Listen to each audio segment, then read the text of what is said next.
Hey everybody, Jason and John here, Everyday Crypto, CryptoTaxShield.com. We have another good episode. Jason, thanks for being here, man. John, thanks for having me. I appreciate you. Thank you. Yeah, of course. I've heard you mention this a few times, and we sort of tiptoed around a little bit, and I'm hoping we can get some more info from you today on the retail psychology side of what we're all sort of involved in crypto and NFTs and all that. You know, you've talked about how important it is, and I believe it is important, but I want to get some info from you in terms of how important you think it is and sort of how does it fit into our little ecosystem. Yeah, absolutely. It's a great topic, and thanks for bringing it up, John. Appreciate it. There's not a lot of information for newbies on this, and I think it is most likely the most important thing new investors should understand. Right. So you're born with horrible investment skills.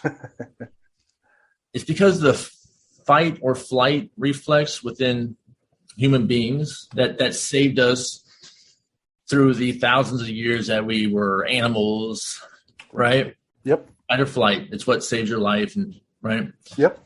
Unfortunately, this same thing that's in your DNA for protection is what's going to make you a horrible investor. Gotcha. It's all about the fear index, right?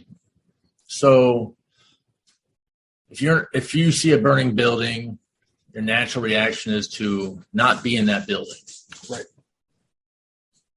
But from an investment standpoint, it's the exact opposite. So, for example, you just bought into crypto. You don't know much. Maybe you came in because your buddy made a bunch of money, and it's what everyone's talking about at work. Right. Right. Yep.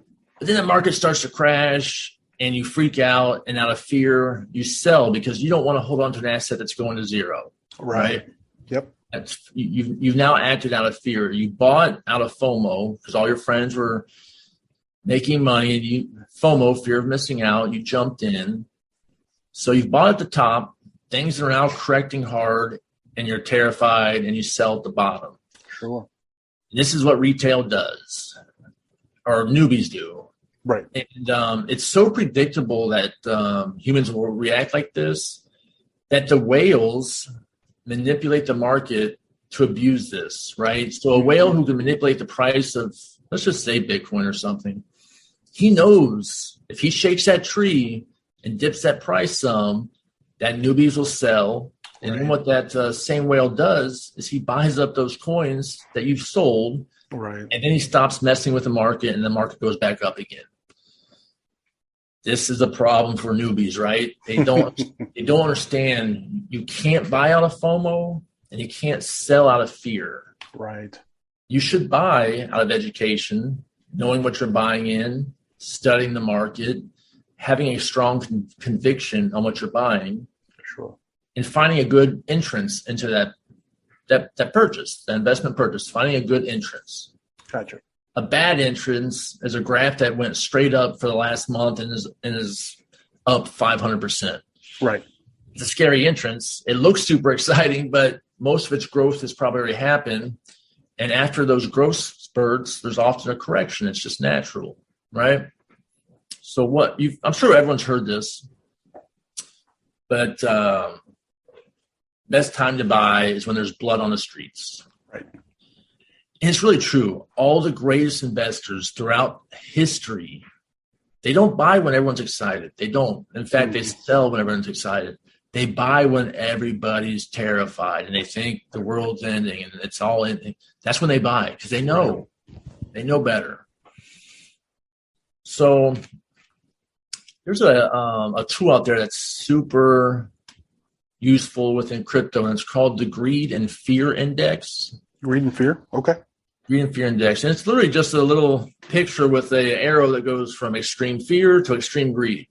Right. And then every level in between. Sure. If you were to have bought in crypto at times of extreme fear, you would have done extremely well. In fact, you would have done better than a lot of professional investors who try and time the market. I see. Right? Yep.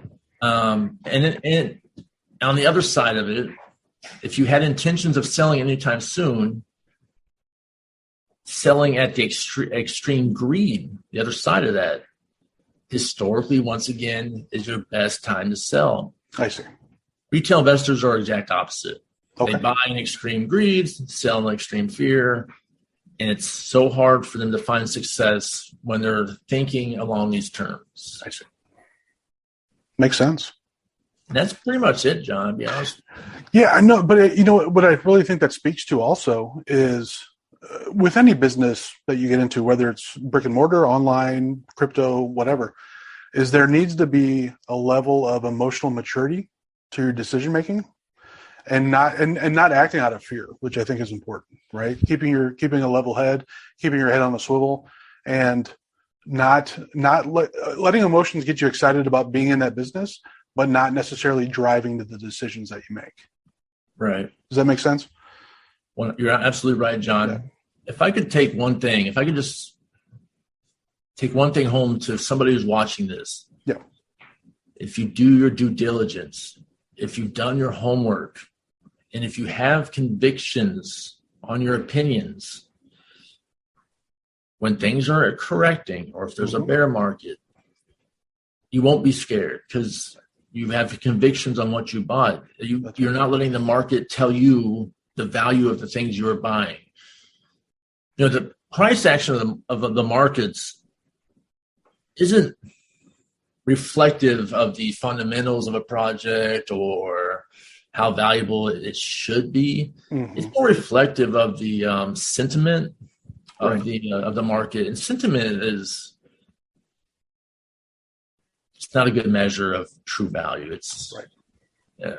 Good deal. No, this is perfect. This is one of those topics that a lot of, particularly newbies, don't realize yet. And it has to do with that emotional intelligence and business intelligence too. Is you got to start somewhere. You got to and keeping your head when you do take those hits, because inevitably nobody's perfect.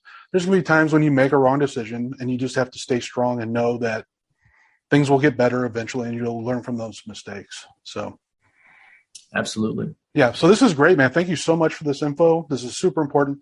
And again, with Crypto Tax Shield, part of what we do is helping build that emotional intelligence, business intelligence, tax intelligence.